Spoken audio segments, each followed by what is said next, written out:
आइए आज चलते हैं विश्व प्रसिद्ध फूलों की घाटी और हेमकुंड साहिब यात्रा पर।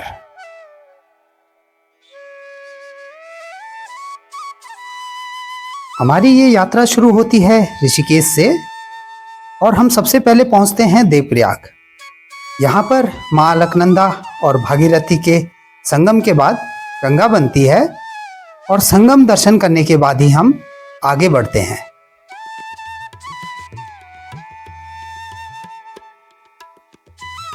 देवप्रयाग में संगम दर्शन करने के बाद हम आगे बढ़ते हैं और श्रीनगर से कुछ आगे माँ धारी देवी मंदिर में कुछ देर के लिए रुकते हैं।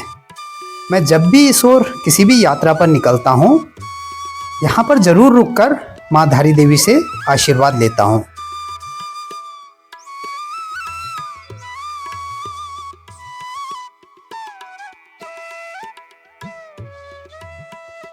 माँ धारी देवी को उत्तराखंड के चारों धामों की रक्षक देवी के रूप में जाना जाता है और मान्यता है कि केदारनाथ में आई आपदा का एक मुख्य कारण माँ धारी देवी के मंदिर को अपने मूल स्थान से हटाना भी था।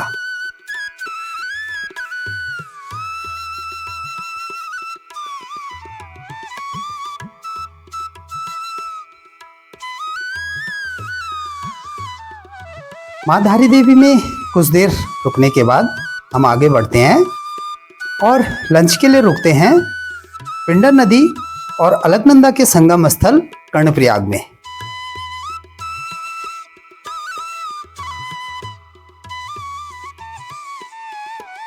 मान्यता है कि कर्णप्रयाग में संगम स्थल पर कर्ण ने तपस्या की थी और उनकी तपस्या से प्रसन्न होकर माँ उमा देवी ने उन्हें दर्शन दिए थे। इसीलिए यहाँ पर माँ उमा देवी का मंदिर और कर्ण का मंदिर है। इसी वजह से इस स्थान का नाम कर्णप्रयाग जाना जाता है।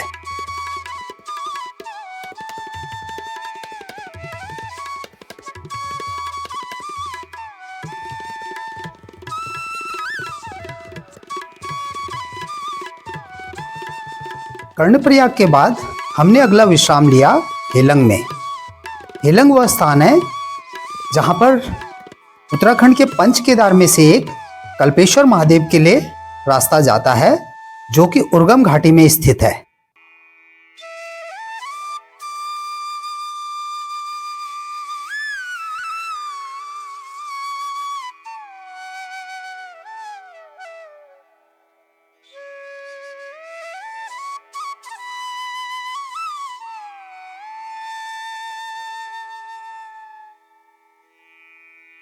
हेलंग से कुछ आगे बढ़े ही थे कि जोशीमठ से पहले सड़क पर ही एक खूबसूरत झरना दिखाई दिया। गाड़ी रोककर यहाँ पर प्राकृतिक नज़ारे का आनंद लिया और खूब फोटोग्राफी की गई।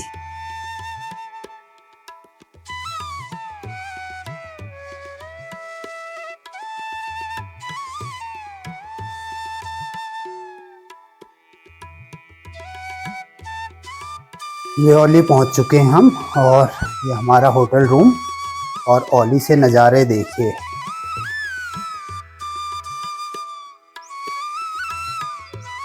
ये हैं औली के नज़ारे। सामने हाथी घोड़ी पीक दिखती है, बट बादल ऐसे हो रखे हैं तो कुछ नहीं दिख रहा है। आजकल सेब पके हैं, ये सेब के बागान है।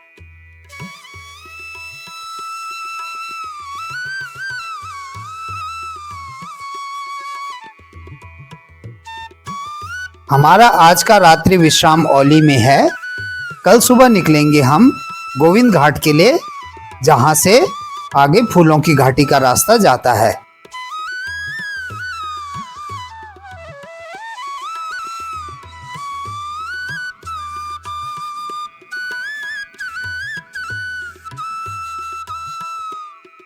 यात्रा के दूसरे दिन सबसे पहले जोशीमठ स्थित नरसिंह मंदिर के दर्शन किए।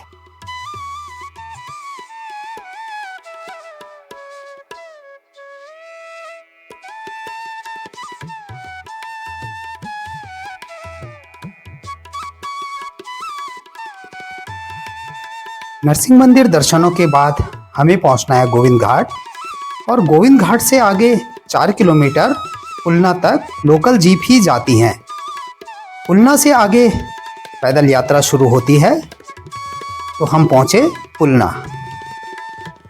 ये पुलना पहुँच गए हम लोग और पुलना स्टार्टिंग पॉइंट है हेमकुंड साहिब का। तो ये हमारा ग्रुप है, अभी घोड़े पे सामान जा रहा है और यहाँ से हम ट्रैक स्टार्ट करेंगे।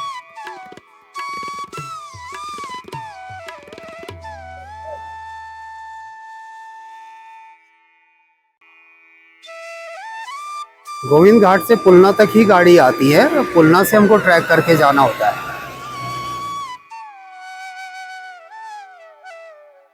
ये तैयार हो गए हम ट्रैक के लिए और ये हमारा लगेज है, लगेज हम घोड़े पे भेज देंगे आगे।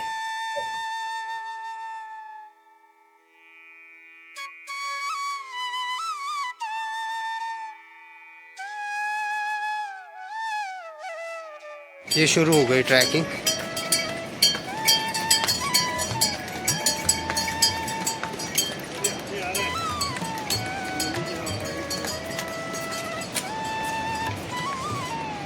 पुलना छोटी सी जगह है लेकिन है बहुत खूबसूरत। प्राकृतिक नज़ारों की यहीं से शुरुआत हो जाती है।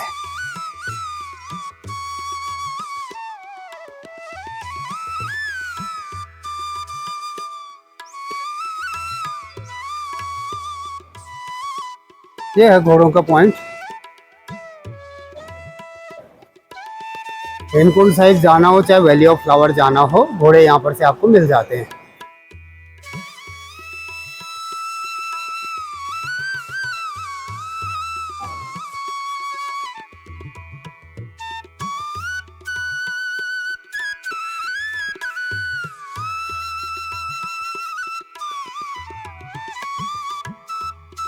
यात्रा में चढ़ाई की शुरुआत तुरंत पुलना से ही शुरू हो जाती है, लेकिन आराम आराम से चलते रहें और रास्ते का आनंद लेते रहें तो यात्रा बिल्कुल भी कठिन नहीं लगती।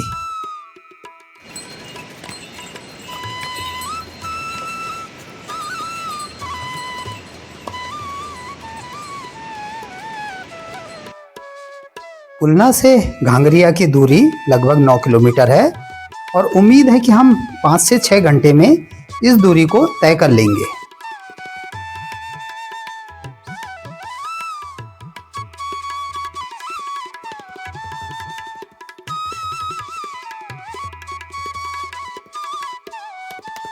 ये जंगल चट्टी पहुंच गए हम। पुलना से इसकी डिस्टेंस है लगभग 2 किलोमीटर के आसपास।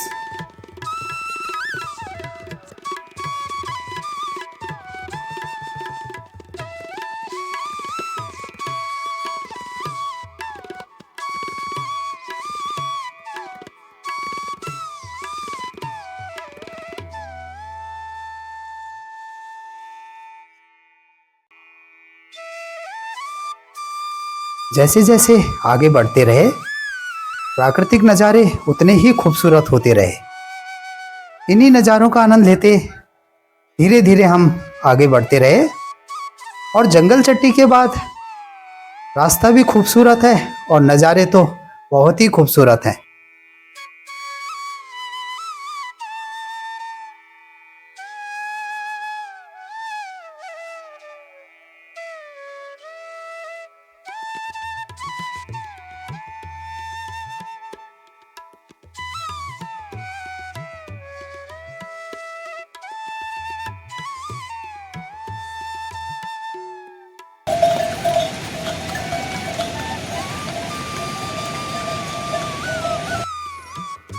जंगल चट्टी के बाद ये शुरू हो गए नज़ारे।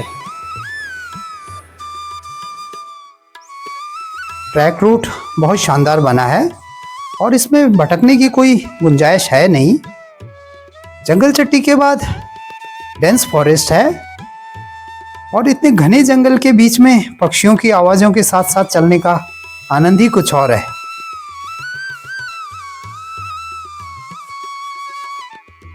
बारिश से बचने के लिए ये रेन शेड बने हैं। वैली ऑफ फ्लावर ट्रैक जो होता है बारिश में ही होता है और हेमकुंड साहिब यात्रा भी इसी टाइम लगभग चलती है।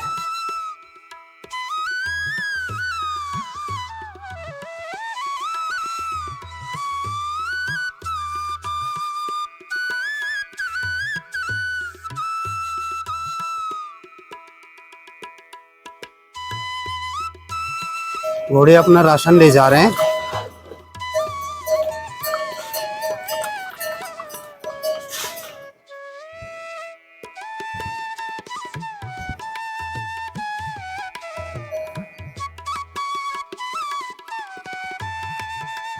खुलना से लगभग 4 किलोमीटर चलने के बाद आता है भ्यूंडार गांव।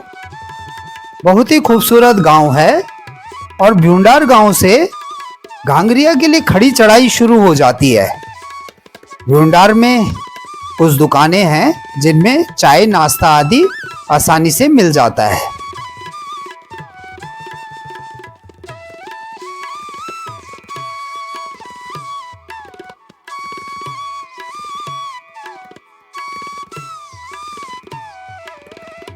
भ्यूंडार से पुष्पावती नदी हमें मिलती है जो कि फूलों की घाटी से ही आ रही है। इस नदी को पार करने के लिए पुल बना है और अब हमको पुष्पावती नदी के साथ साथ ही आगे बढ़ते रहना है।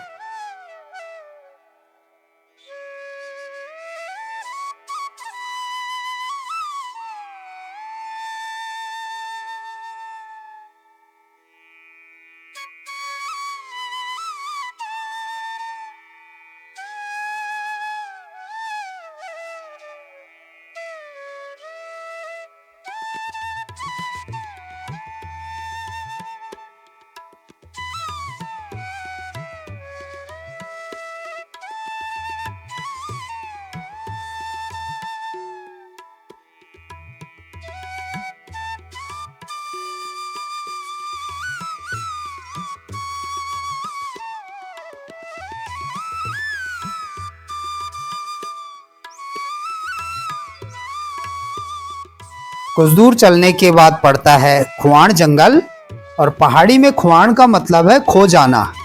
इतना घना जंगल है कि यदि रास्ता भटके तो खो ही जाएंगे, लेकिन फिलहाल रास्ता बहुत अच्छा बना है इसलिए खोने का कोई मतलब नहीं है।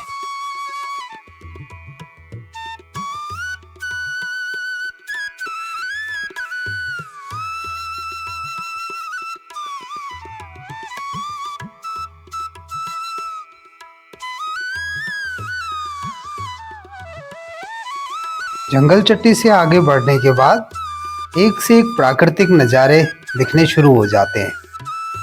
यहाँ पर पेड़ की जड़ से ही पूरी जलधारा निकल रही है।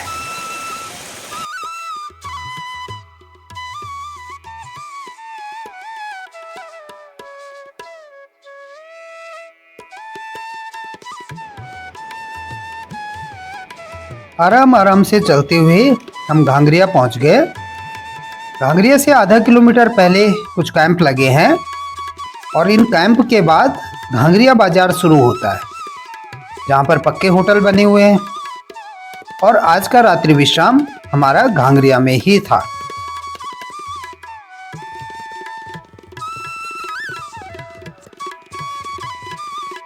आज हमें घांगरिया से फूलों की घाटी जाना है जो कि लगभग 5 किलोमीटर है और नाइट स्टे के लिए वापस घांगरिया आ जाना है। कल हम घांगरिया से ही हेमकुंड साहिब जाएंगे और वापस फिर घांगरिया आ जाएंगे। घांगरिया से वैली ऑफ फ्लावर जाने के लिए या तो पैदल ही जाना होता है या सिर्फ कंडी आप हायर कर सकते हैं। हेमकुंड साहिब जाने के लिए आपको घोड़े मिल जाते हैं लेकिन वैली ऑफ फ्लावर घोड़े नहीं जाते।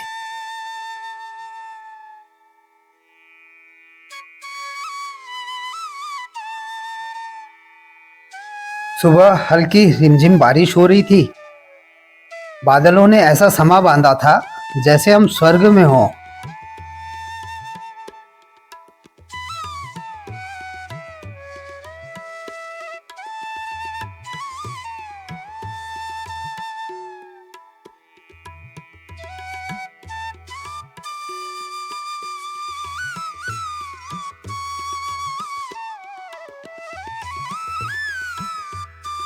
घांगरिया से 100 मीटर आगे ही बाएं हाथ को एक रास्ता कट जाता है जो कि फूलों की घाटी के लिए जाता है। यहीं पर से अगर सीधे आगे चले जाएं तो हेमकुंड साहिब और बाईं तरफ हो जाएं तो फूलों की घाटी के लिए निकल जाते हैं।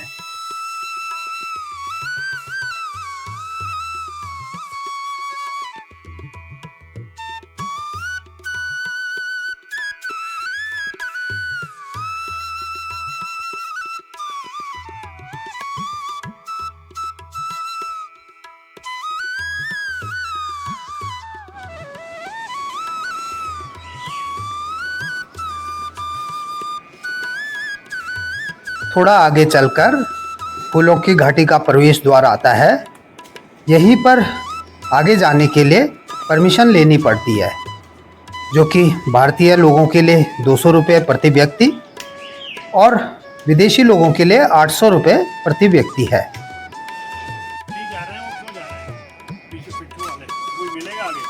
मिलते हैं ना इस उम्मीद में। घोड़े वाले नहीं जा रहे थे खाली अभी।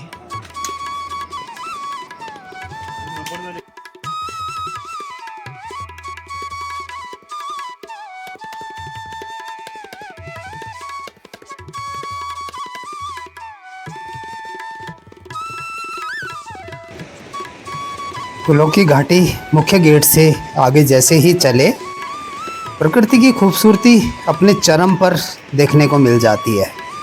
इससे खूबसूरत बाकी क्या हो सकता है।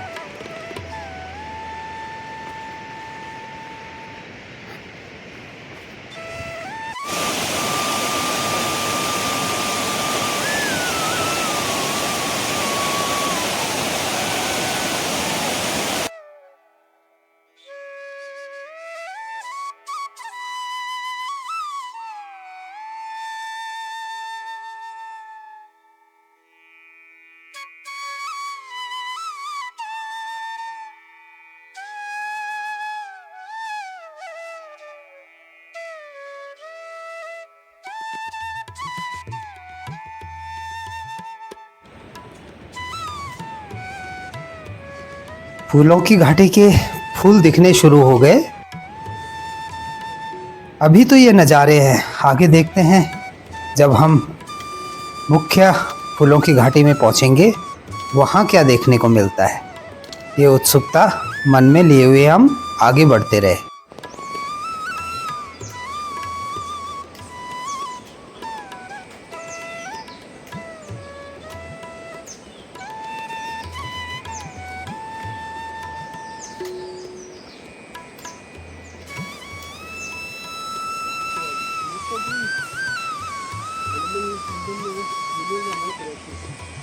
नहीं वो हम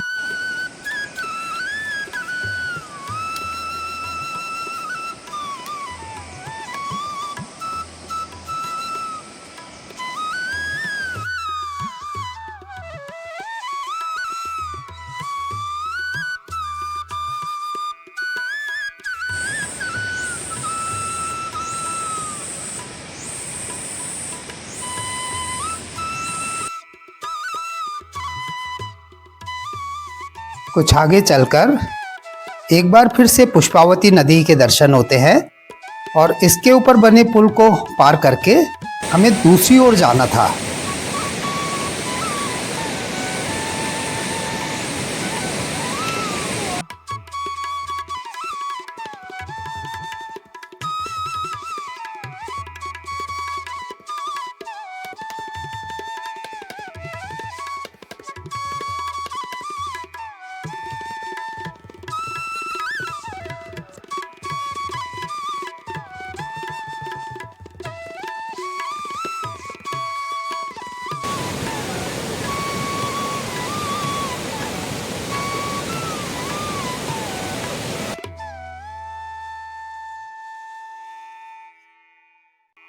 पुष्पावती पर बने पुल को पार करते ही खड़ी चढ़ाई का साइन बोर्ड देखकर समझ आ जाता है कि रास्ता इतना भी आसान नहीं है।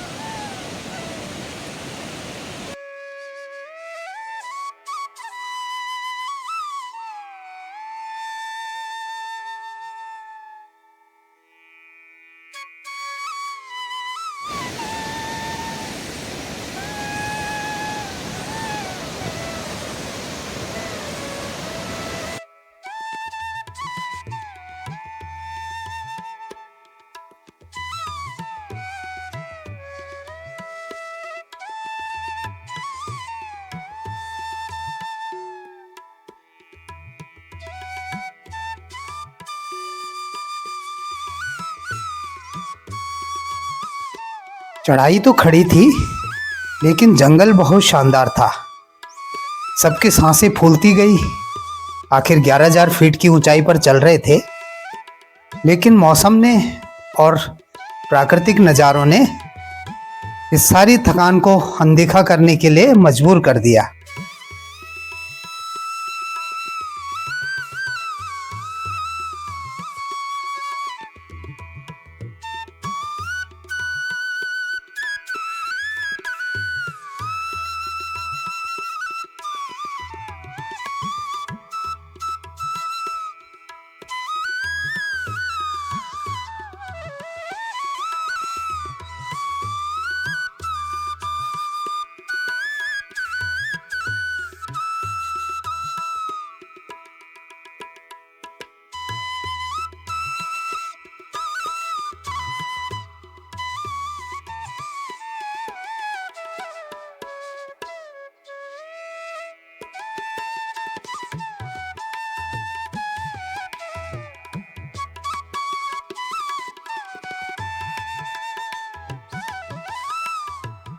जैसे जैसे आगे बढ़ते रहे, फूलों की घाटी के नए नए रंग दिखने शुरू हो गए।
बादलों की अटखेलियों के बीच धीरे धीरे चलते हुए आखिर हम पहुंच गए फूलों की घाटी के सेंटर पॉइंट पर।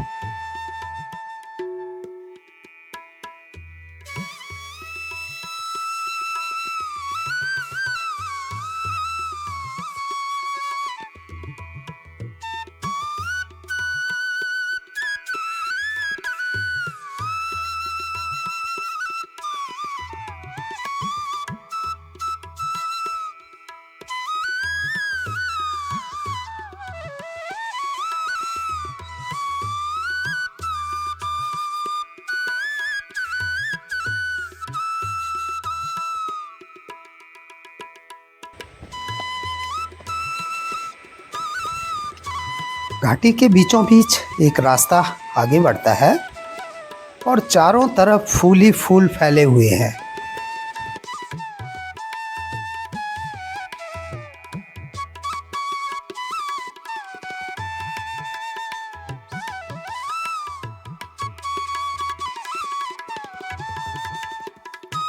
फूलों की कुछ प्रजातियां तो मैंने पहले भी अपने हिमालय के ट्रैक में देखी हुई थी। मेरी नज़र ढूंढ रही थी फूलों की घाटी के सबसे प्रसिद्ध फूल ब्लू पॉपी को।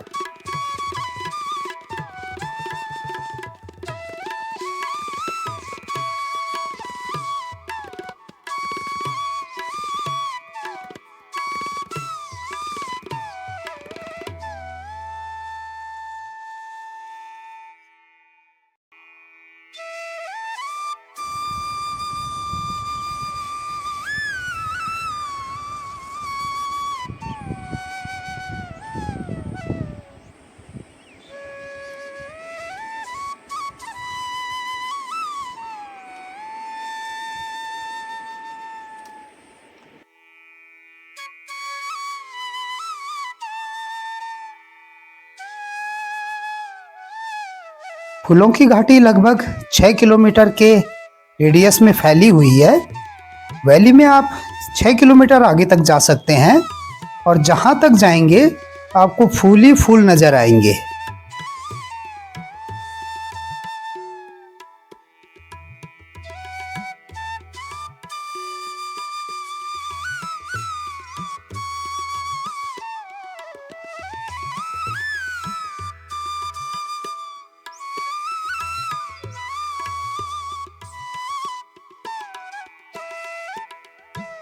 मिड जुलाई से मिड अगस्त तक फूलों की घाटी ट्रैक के लिए सबसे अच्छा समय माना जाता है, क्योंकि इस समय घाटी में फूल अपने चरम पर खिले होते हैं। जहाँ नज़र डालो फूल ही फूल।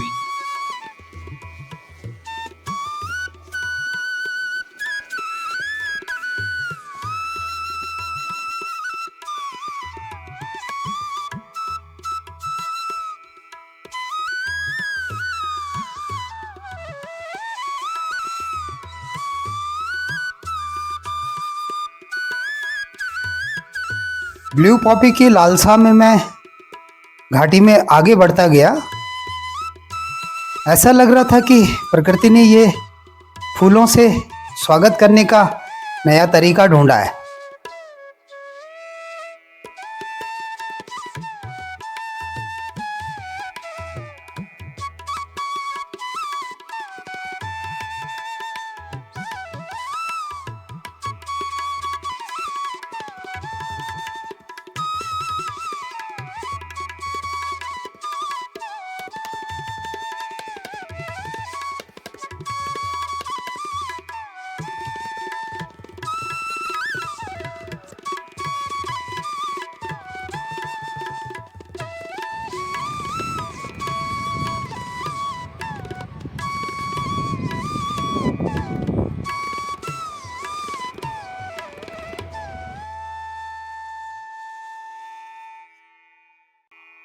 घाटी में बादलों ने अपना रंग दिखाना शुरू किया, तो मैं भी एक जगह में बैठकर बादलों की अटखेलियों को देखता रहा।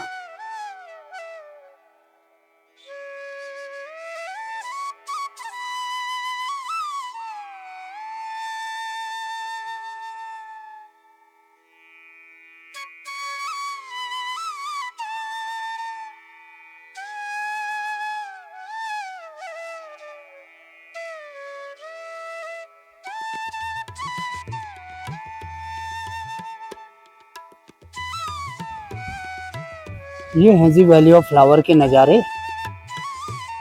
और इधर बादल देखिए, सारे उड़े जा रहे हैं, कोई पूरी वैली को घेर लेते हैं।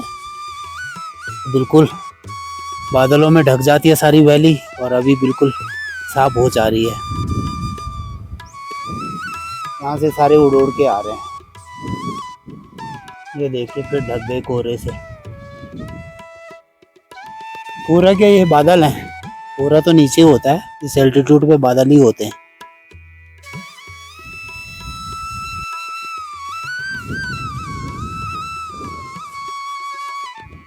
उड़ते हुए बादल देखिए आप।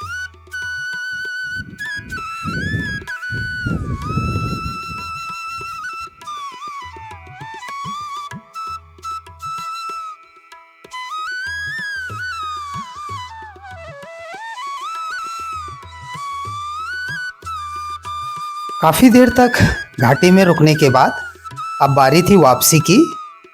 फूलों की घाटी में आप रात को नहीं रुक सकते। आपको 4:30 बजे तक घाटी को छोड़ के गेट पर पहुंचना होता है। 4:30 बजे के बाद गेट बंद हो जाता है, इसलिए हमको अब वापस निकलना था।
घाटी से लौटने का मन तो नहीं था।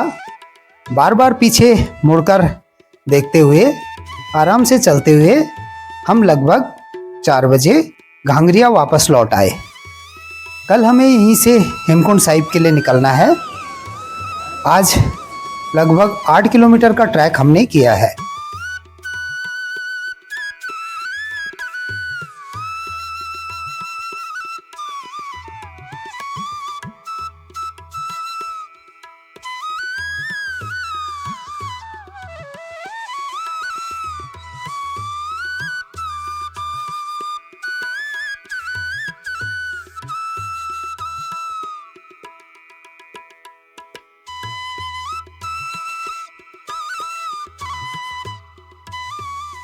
हमारी आज की यात्रा की शुरुआत होती है घांगरिया से हेमकुंड साहिब के लिए, जो कि खड़ी चढ़ाई के साथ ही शुरू करनी होती है।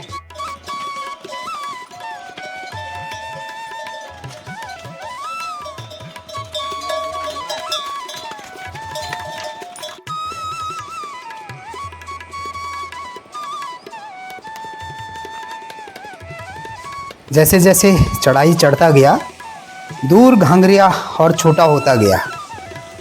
बिल्कुल नाक की सीध में खड़ी चढ़ाई है। आराम आराम से चलता रहा।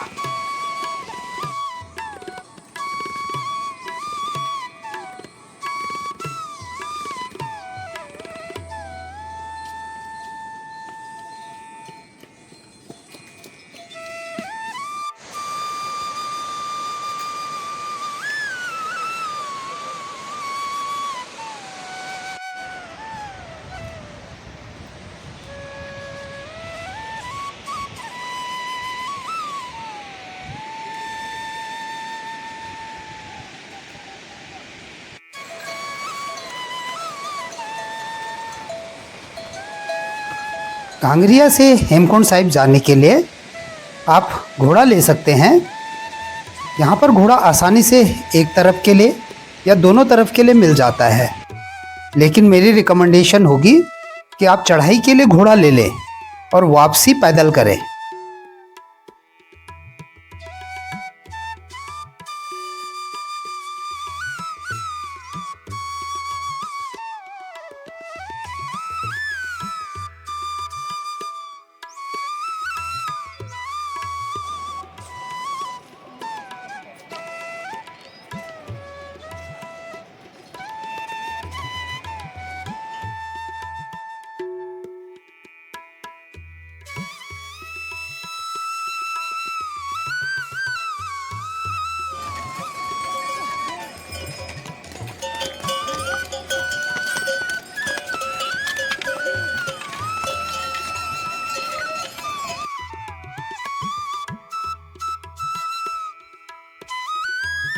हेमकुंड साहिब 4500 मीटर यानी लगभग 15,000 फीट की ऊंचाई पर है। तो ये यात्रा आसान तो बिल्कुल भी नहीं है।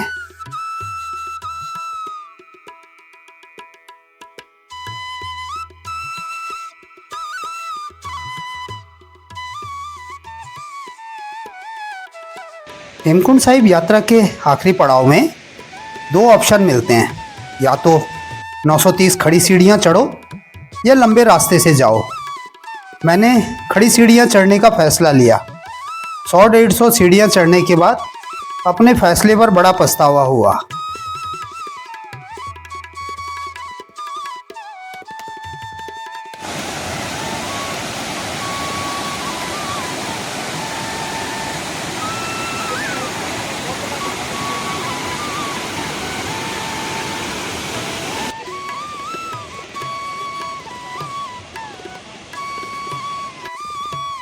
सीढ़ियों में सांस फूलती गई और मैं चढ़ता गया। तभी अचानक मेरी नज़र पड़ी एक फूल पर। ये तो ब्लू पॉपी है, जिसको ढूंढने में वैली ऑफ फ्लावर गया था, लेकिन ये मिला मुझे हेमकुंड साहिब में। फिर सारी थकान दूर हो गई। ब्लू पॉपी को छूकर देखा, इतना नाजुक फूल और इतना खूबसूरत, मन प्रसन्न हो गया। ब्लू पॉपी को हिमालय के फूलों की रानी कहा जाता है। और ये सिर्फ उच्च हिमालयी स्थानों पर ही मिलता है। ये जापान का नेशनल फूल है और हर साल बहुत सारे जापानी लोग इसको देखने के लिए वैली ऑफ फ्लावर और हेमकुंड साहिब आते हैं।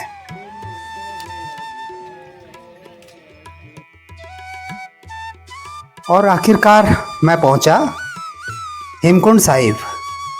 पवित्र कुंड के दर्शन किए, हेमकुंड साहिब में माथा टेका और साथ में ही लक्ष्मण मंदिर में प्रार्थना की। यहाँ से दिखते विहंगम नज़ारों को देखकर ही मन प्रसन्न हो जाता है और सारी थकान दूर हो जाती है।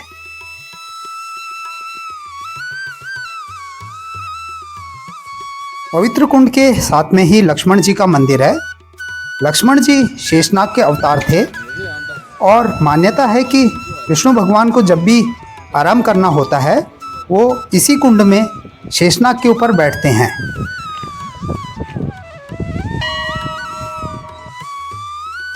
सिखों के 10वें गुरु श्री गुरु गोविंद साहिब ने यहाँ पर तपस्या की थी, इसीलिए हेमकुंड साहिब को श्री गुरु गोविंद साहिब के तपस्थली के रूप में भी जाना जाता है और सिखों का यह पवित्र धार्मिक स्थान है।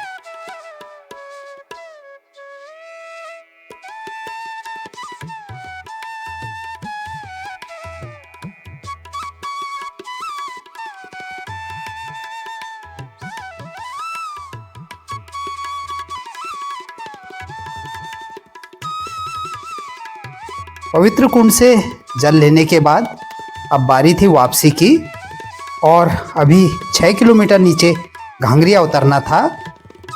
गुरुद्वारे में प्रसाद लेकर मैंने वापसी की तैयारी शुरू कर दी।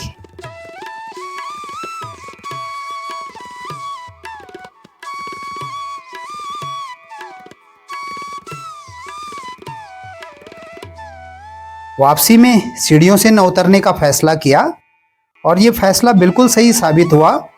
रास्ते में ही मुझे पवित्र ब्रह्मकमल के दर्शन हो गए।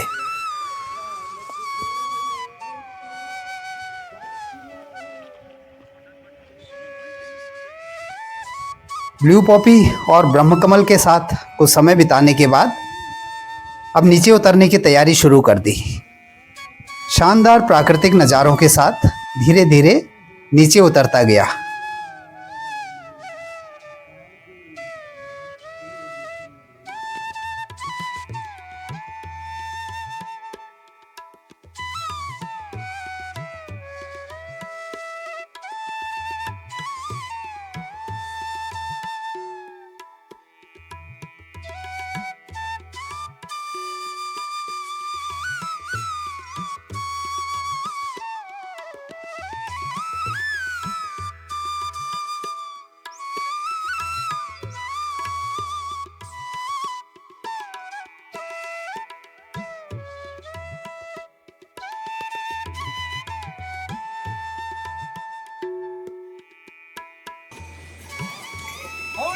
ਚੱਕਣ ਵਾਲੀ ਹੈ ਜੀ ਹੁਣ ਅਸੀਂ ਜਦੋਂ ਮੈਂ ਡਿੱਗ ਪਿਆ ਪਰ ਘੱਟ ਵਿੱਚ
घांगरिया में आज हमारी आखिरी रात थी और कल हम अपने यात्रा के अंतिम चरण में जाएंगे श्री बद्रीनाथ धाम।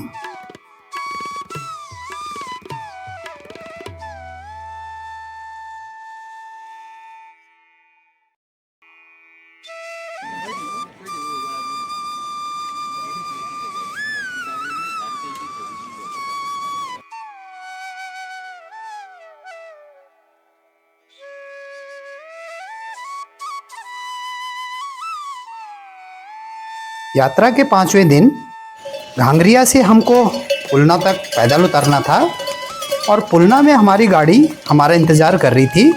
उसके बाद हम जाएंगे श्री बद्रीनाथ धाम दर्शन करने।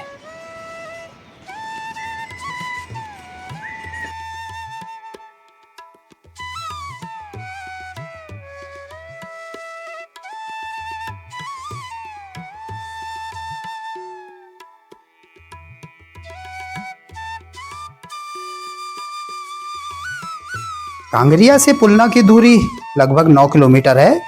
इसको उतरने में हमको 3-3.5 घंटा लगा और इसके बाद हम जा पहुंचे श्री बद्रीनाथ धाम।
बद्रीनाथ धाम की इस साल यह मेरी तीसरी यात्रा है। श्री बद्री विशाल के दर्शन करके हमारी यात्रा यहाँ समाप्त होती है। आपको मिलते हैं अगली वीडियो में, तब तक के लिए आज्ञा दीजिए। प्रणाम।